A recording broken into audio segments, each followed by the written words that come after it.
Quelque part, près de Saturne, se trouve une lune glacée nommée Encelade, qui expulse des gerbes de glace dans le vide spatial. Or, cette glace renferme les constituants mêmes de la vie. De plus, un vaste océan repose sous sa croûte gelée. Et qui sait ce qui s'y cache? Encelade ne mesure qu'environ 480 km de diamètre. Ces dimensions lui permettraient presque de tenir dans le Colorado. Pourtant, malgré sa petite taille, elle recèle de l'eau liquide, une énergie issue de cheminées hydrothermales et une palette de composés chimiques susceptibles d'alimenter une forme de vie. En somme, elle se classe parmi les lieux les plus prometteurs du système solaire pour l'existence du vivant. Revenons maintenant 20 ans en arrière.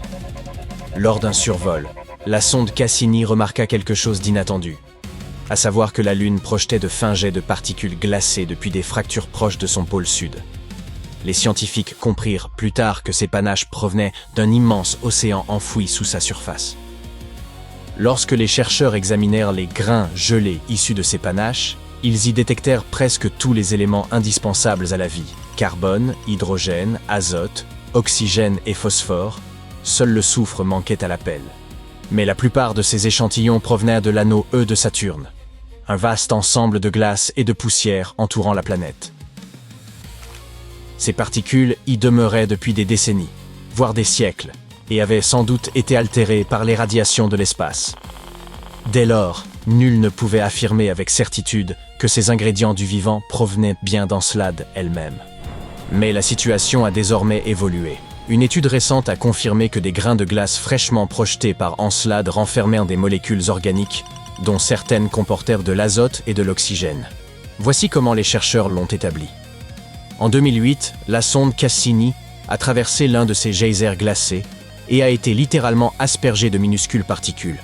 Celles-ci ont percuté son détecteur de poussière à la vitesse ahurissante de 18 km par seconde, une rapidité suffisante pour dissocier les molécules et permettre à l'équipe d'en dévoiler la composition réelle. Les scientifiques ont ensuite employé la spectrométrie de masse pour analyser en détail ces grains encore frais. Ils y ont identifié des molécules qui, sur Terre, prennent part à certaines réactions chimiques bâtissant les structures complexes nécessaires à la vie, y compris certaines susceptibles d'inclure de l'azote et de l'oxygène.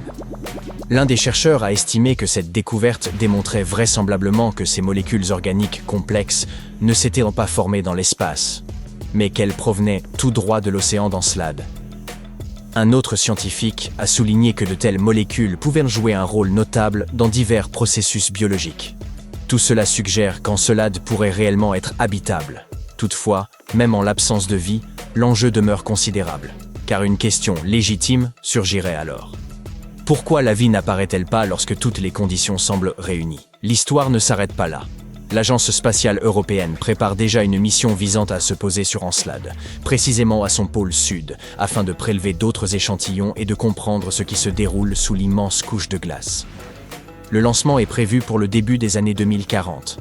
Ainsi, dans quelques décennies, nous pourrions enfin déterminer si cette minuscule lune glacée abrite des formes de vie étranges. Néanmoins, Encelade n'est pas l'unique lieu potentiellement habitable répertorié. Certes, les autres se situant bien au-delà des frontières de notre système solaire. Parmi eux figurent 3 possibles super-terres, orbitant autour d'une naine orange voisine. Le terme de super-terre désigne simplement des planètes plus massives que la Terre, mais plus modestes que les géantes glacées telles qu'Uranus et Neptune. Des chercheurs de l'université d'Exeter ont établi que ces exoplanètes gravitaient autour de l'étoile HD 48b488, distante d'environ 55 années-lumière. À l'échelle cosmique, c'est presque notre voisinage. Chacune décrit une orbite particulière. L'une effectue sa révolution en 7 jours terrestres, une autre en 38, et la dernière en 151. Fait remarquable, la planète la plus externe pourrait se trouver dans la zone habitable de l'étoile. Cet intervalle privilégié, où il ne fait ni trop chaud ni trop froid, de sorte que l'eau liquide peut y persister sans bouillir ni geler. Cela implique que sa surface pourrait accueillir de l'eau, ce qui en fait une candidate prometteuse pour abriter la vie telle que nous la connaissons. Sur une décennie, l'équipe a recueilli près de 190 mesures d'une précision exceptionnelle grâce à un dispositif de pointe analysant la lumière émise par les étoiles. En observant si cette lumière se décale légèrement vers nous, ce que l'on nomme le décalage vers le bleu, ou s'en éloigne, le décalage vers le rouge, il devient possible de déterminer si une planète exerce une traction sur son étoile. L'étoile haute est une naine orange, sorte de cousine plus discrète et plus stable de notre Soleil. Elle lui ressemble à bien des égards, mais émet moins de radiation que notre étoile naine jaune. Ce qui rend cette découverte remarquable, c'est que ce système figure parmi les plus proches jamais identifiés, abritant une super-Terre dans la zone habitable d'une étoile comparable au Soleil.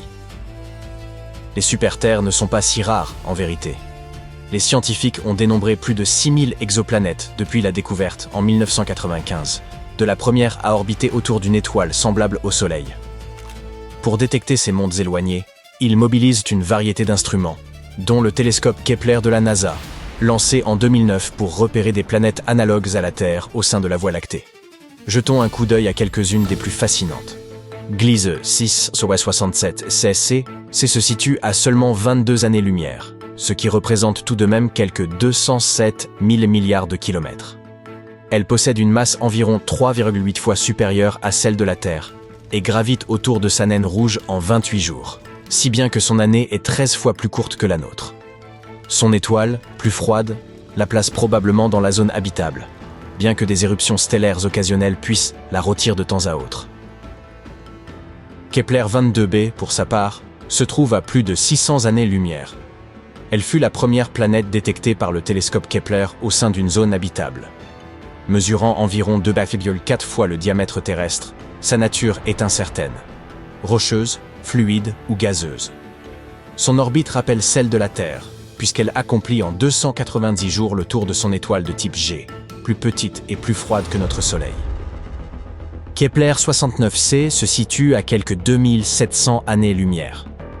Cette planète dépasse la Terre d'environ 70% en taille et accomplit son orbite en 242 jours, ce qui la place dans une position analogue à celle de Vénus au sein de son système. Or, l'étoile qui l'éclaire n'émet que 80% de la luminosité solaire. Les conditions à sa surface pourraient donc être sensiblement plus clémentes que celles de Vénus. TOI 733b, découverte en 2023, est distante d'environ 245 années-lumière et boucle son orbite en seulement 4,9 jours terrestres. Fait intriguant, elle pourrait être entièrement recouverte par un immense océan. Pourrait-il abriter la vie? Seul le temps nous le dira. JJ 1214b se trouve à 40 années-lumière, une proximité notable à l'échelle astronomique. Son diamètre approche le triple de celui de la Terre et sa masse est environ 8 fois supérieure. Elle accomplit une révolution autour de sa naine rouge en 38 heures. Les températures de surface atteignent les 232 degrés. Et sous l'effet conjugué de cette chaleur et de la pression, l'eau y adopte des états singuliers, comme de la glace chaude ou de l'eau superfluide. C'est un phénomène spectaculaire, mais peu recommandé sur Terre, au risque d'une grave déshydratation. Proxima Centauri b est la super-Terre la plus proche, située à seulement 4 années-lumière. Sa masse est comparable à celle de la Terre, mais son année ne dure que 11,2 jours. L'étoile haute présente une légère oscillation due à l'attraction de la planète, c'est ainsi qu'elle a été détectée. Bien qu'elle occupe la zone habitable, la planète subit un bombardement d'UV intense en raison de sa très grande proximité avec son étoile, et nous n'avons pour l'instant aucun moyen d'étudier son atmosphère.